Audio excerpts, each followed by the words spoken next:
Kushal Garg Shastri park में रहता है। उसके पिताजी कार्डबोर्ड की कंपनी में मजदूरी करते हैं, 11,000 रुपए महीना तनख्वाह कमाते हैं।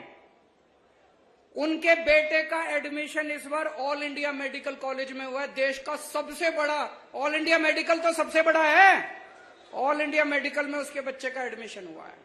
मैं इनसे बात कर रहा था, बोले जी आज से 5 साल पहले जो सरकारी स्कूलों की हालत थी, अगर वैसी हालत रहती हमारे बच्चे भी बड़े होकर मजदूरी करते।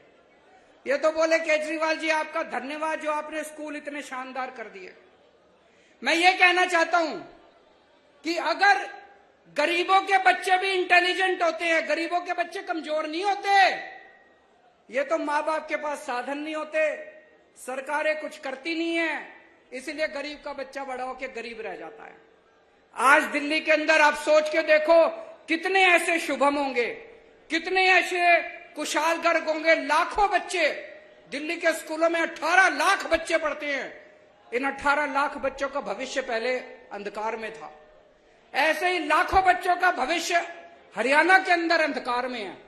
हरियाणा के अंदर भी स्कूलों का बुरा हाल है। एक मौका दे दो, हरियाणा के सारे सरकारी स्कूल बदल के दिखा दूंगा मैं। एक मौका दे दो।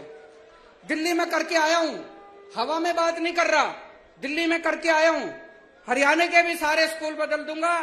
गरीबों के बच्चों को अच्छा भविष्य मिलना चालू होगा। गरीबों के बच्चे भी डॉक्टर बनेंगे, इंजीनियर बनेंगे, वकील बनेंगे। और ये जितने प्राइवेट स्कूल वाले हैं सारे खराब नहीं है, लेकिन कई प्राइवेट स्कूल वालों ने गुंडागर्दी मचा रखी है। मचा रखी है कि नहीं मचा रखी? जब मर्जी फीस बढ़ा देते हैं, कभी कहेंगे development charge, picnic charge, library charge, फलाना चार्ज, ढिमका चार्ज। दिल्ली में 7 साल से हमने इनको प्राइवेट वालों को फीस नहीं बढ़ाने दी, उल्टे इनका सबको ऑडिट कराया। कई लोगों को पैसे वापस कराए हैं प्राइवेट स्कूल वालों से, कभी नहीं हुआ होगा ऐसा। तो आज इतने सारे लोग हैं, मैं आपसे पूछना चाहता हूं, कौन कौन अपने बच्चों को इंजीनियर बनाना चाहता है? कौन कौन अपने बच्चों को डॉक्टर बनाना चाहता है? कौन कौन अपने बच्चों को वकील बनाना चाहता है? सारे जने हमारे साथ आ जाओ। और जो जो लोग अपने बच्चों को गुंडा बनाना चाहते हैं हाथ खड़े करो। जो जो अपने बच्चों को दंगई बनाना चाहते हैं, गुंडे बनाना चाहते हैं, बलात्कारी बनाना चाहते हैं, उनके साथ चले जाओ। उनकी पार्टी, सारे इनकी पार्टी में लुच्चे, लफंगे, दंगई, बलात्कारी सारे भरे पड़े हैं इनकी पार्टी के अंदर। सुबह से शाम तक गुंडागर्दी करते घूमते हैं। या तो ये खुद गुंडागर्दी करते हैं, नहीं तो देश में पता चल जाए कहीं गुंडागर्दी हो गई, उनका जाके सम्मान करते हैं, गुंडों का सम्मान करते हैं, दंगा करने वालों का सम्मान करते हैं। अभी थोड़े दिन पहले कुछ गुंडों ने मेरे घर पे हमला कर दिया। आपने पढ़ा होगा, अखबारों में, टीवी में देखा होगा। कुछ गुंडों ने हमला कर दिया। इन्होंने उन सारे गुंडों का अगले दिन सम्मान करा। ऐसे देश आगे बढ़ेगा। किसानों के ऊपर इनके आदमियों ने गाड़ी चढ़ा दी उत्तर प्रदेश के अंदर। इनकी पूरी की पूरी पार्टी ने बड़े बड़े वकील खड़े कर दिए उसको बचाने के लिए, जिसने किसानों के ऊपर गाड़ी चढ़ाई थी। देश में कहीं बलात्कार हो जाए, देश में कहीं बलात्कार हो जाए, इनकी पार्टी पहुंच जाती है बलात्कारियों का सम्मान करने के लिए, शोभा यात्रा निकालने के लिए।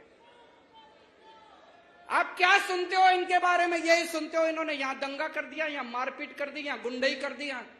और आम आदमी पार्टी के बारे में क्या सुनते हो? यहां पे इन्होंने स्कूल बना दिए, यहां अस्पताल बना दिए, यहां बिजली ठीक कर दी, यहां पानी ठीक कर दिया, यहां सड़कें ठीक कर दी। आम आदमी पार्टी शरीफों की पार्टी है। आम आदमी पार्टी देशभक्तों की पार्टी है। आम आदमी पार्टी ईमानदार लोगों की पार्टी है। हम देश की सोचते हैं, हम इनकी तरह गुंडागर्दी नहीं करते। अमेरिका में कोई गुंडागर्दी कर दे तो वो जेल जाता है, इंडिया में कोई गुंडागर्दी कर दे तो इनकी पार्टी में जाता है। यूरोप में कोई बलात्कार करे तो वो जेल जाता है, इंडिया में कोई बलात्कार करे तो इनकी पार्टी में जाता है। कैसा भारत चाहते हो आप लोग? गुंडों का भारत चाहते हो, दंगइयों का भारत चाहते हो, कि विकास और तरक्की वाला भारत चाहते हो? मैं आप लोगों से पूछना चाहता हूं, पिछले 7 साल हो गए अब खट्टर साहब को सरकार चलाते। 7 साल से खट्टर साहब की सरकार है। खट्टर साहब ने कितनी नौकरियां दी आप लोगों को? हरियाणा के बच्चों को कितनी नौकरियां दी खट्टर साहब ने? मैंने दिल्ली में पिछले 7 साल में 12 लाख नौकरियां दी है। 12 लाख बच्चों को नौकरियां दी। मैंने 12 लाख बच्चों को नौकरी दी, और मैं हवा में नहीं बात कर रहा, वेबसाइट पे पूरा डेटा पड़ा है। हमारी वेबसाइट पे चले जाना, वेबसाइट पे सारा डेटा है। मैंने 12 लाख बच्चों को नौकरियां दी हैं, और अगले 5 साल में 20 लाख बच्चों को नौकरी देने का पूरा प्लान बनाया है। मैं नौकरी दे सकता हूं, ये नहीं दे सकते। ये कभी यही नौकरी नहीं देंगे आपको, ये कभी आपके बच्चों को नौकरी नहीं देंगे। क्यों? क्योंकि इनको अपनी पार्टी के लिए बेरोजगार गुंडों की जरूरत है। आपके बच्चों को दंगा कराना सिखाएंगे, गुंडाई करना सिखाएंगे, अपने बच्चों को विदेश भेजते हैं पढ़ने के लिए ये लोग। अभी मेरे को एक भाई बता रहा था, हरियाणा में सारे पेपर लीक हो जाते हैं, जितने भर्तियों के पेपर होते हैं सारे लीक। ऐसा है क्या जी? ये मेरे को एक लिस्ट दी है एक भाई ने। ये 2020 में HSC जूनियर ड्राफ्टमैन का पेपर लीक हो गया। 2020 में हरियाणा पुलिस भर्ती का पेपर लीक हो गया। 2021 में पेपर पुलिस भर्ती का फेयर पेपर लीक हो गया। 2021 में कुरुक्षेत्र स्वास्थ्य विभाग का पेपर लीक हो गया। 2022 में HSSC पद की भर्ती का पेपर लीक हो गया। 2022 में ग्राम सचिव और पटवारी की भर्ती का पेपर लीक हो गया। 2022 में ही TGT भर्ती का पेपर लीक हो गया। 2022 में ही डेंटल सर्जन की भर्ती का पेपर।